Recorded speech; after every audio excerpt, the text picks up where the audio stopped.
suis Karénéa, doctorante en deuxième année au sein de l'unité AIBREN à Tours en France. Je vais vous résumer en quelques minutes les présentations qui ont eu lieu à la session 8 au congrès ANCALS 2025 à Turin. Donc la session 8 portait sur les mécanismes de la SLA et plus particulièrement sur les mutations portant sur C9orf72. Et donc voilà ce qu'il faut en retenir. La première présentation s'intitule Du présent au futur, le parcours des modèles précliniques dans la SLA, présenté par Ludo van den Bosch, qui vient de Belgique. Donc, il a présenté une synthèse des modèles actuels utilisés pour étudier la SLA. Il a notamment parlé des cellules, donc les cultures cellulaires et les modèles animaux comme la drosophile, le zébrafiche et la souris. Il a également parlé des cellules souches, donc les iPSC, issues de patients et sans surexpression, qui sont adaptées aux formes sporadiques et aux formes héréditaires. Il a pour chaque modèle parlé de leurs faiblesses et de leurs avantages. Il a notamment parlé du modèle de zébrafiche qui est donc rapide à manipuler mais qui sera peu proche de l'humain. Il a également parlé des iPSC qui sont prometteurs mais sensibles à la variabilité et aux problèmes de reproductibilité. Il a également parlé des avancées comme les organoïdes, les assembloïdes et les dispositifs spinal cord on chip qui permettent par exemple de reproduire une jonction neuromusculaire à partir de motoneurones, de myoblastes et d'astrocytes. De ce qu'il faut retenir de sa présentation, c'est qu'il faut combiner tous ces modèles pour pouvoir étudier la SLA, commencer par des systèmes simples, par exemple pour le criblage de médicaments, puis valider sur des modèles plus complexes avant de passer sur l'humain. La deuxième présentation s'intitule Élucider les mécanismes qui sous-tendent l'altération des voies de réponse à l'hypoxie dans la maladie du motoneurone liée à C9orf72, présentée par Ergita Bali qui vient d'Angleterre. Donc son hypothèse, c'est que l'hypoxie, et surtout une réponse altérée à l'hypoxie, pourrait jouer un rôle précoce dans la SLA. Elle montre que l'expression de répétition diptédique issue de C9orf72 impacte la voie de réponse à l'hypoxie dans les modèles et surtout dans celui de la drosophile.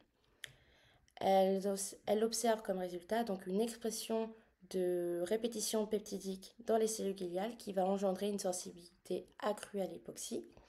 Elle va également observer une réduction de l'espérance de vie, une altération des fonctions motrices et un dérèglement des rythmes d'activité.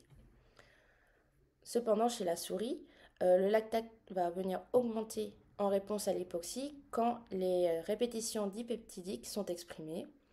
Et chez la drosophile, l'augmentation de la transcription de DLDH est encore plus marquée avec les répétitions dipeptidiques. Donc ce qu'il faut retenir de sa présentation, c'est que les défauts liés à cette voie de réponse à l'hypoxie pourraient précéder les symptômes cliniques présents chez la SLA. La troisième présentation s'intitule Perturbation du développement neurologique due à l'expansion de C9orf72 et à la mauvaise localisation de TTP43 dans la SLA, présentée par Orjona Stella Tasso de Édimbourg.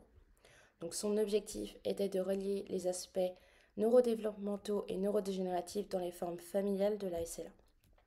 Leur idée était de traiter plus tôt et donc de trouver des voies qui agissent avant l'apparition des premiers symptômes. Donc à partir d'IPSC différenciés en motoneurones, ils vont montrer des défauts dès les premiers stades. Donc dès le stade IPSC, il va y avoir une baisse des gènes impliqués dans la croissance des neurites, l'organisation membranaire et l'assemblage synaptique. Au stade de cellules progénitrices neurales, il va y avoir un dérèglement du cytosquelette, une axogénèse altérée, une connectivité synaptique réduite et une apparition de TTP43 pathologique. Au stade motoneuronal, il va y avoir une corrélation inverse entre l'expression de TTP43 et celle de STMN2. Ces recherches ont aussi noté une persistance d'une suppression de gènes clés comme RELN, SOX9, VIM ou ERBB3, suggérant que l'haploinsuffisance de C9orf72 pourrait entraîner une vulnérabilité très en amont du processus neurodégénératif. La quatrième présentation porte sur le dérèglement synaptique dépendant de la microglie et activation du complément dans les co-cultures de motoneurones et de microglies dérivés de l'IPSC C9ORF72, présenté par John Vansen de l'Université d'Oxford. Donc, dans cette étude, ils ont voulu comprendre comment la microglie interagit avec les motoneurones porteurs de la mutation C9ORF72. Ils ont utilisé des co-cultures de microglies et de motoneurones provenant de sujets sains ou de patients SLA C9ORF72. Ils ont pu observer en co-culture une augmentation de l'activité du complément, une dérégulation des synapses et de la phagocytose, et ce uniquement en présence des deux types cellulaires, donc il n'y a aucun effet en monoculture. Les analyses RNA-seq, RT-qPCR, ELISA et immunohistochimie confirment une activation du système du complément dès qu'un des deux partenaires, donc microglie ou motoneurone, est mutant. En conclusion, ils disent qu'ils ont pu identifier une diminution prononcée dans les voies synaptiques associée avec une activation du complément en cas de co-culture microglie motoneurone C9ORF72. Ils pensent également que l'activation du complément va venir impacter négativement les synapses. La cinquième présentation s'intitule Étude d'une nouvelle fonction de C9ORF72 dans la neurobiologie des vésicules à noyau dense et son rôle dans la SLA, présentée par Tamara Alcock d'Angleterre.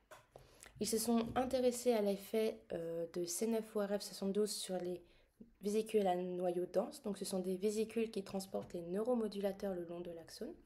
Ils ont pu montrer que lorsque C9ORF72 est KO, la dynamique des vésicules est altérée, sans impact sur l'exocytose, mais avec une augmentation du flux sodique, mais pas celui du flux calcique.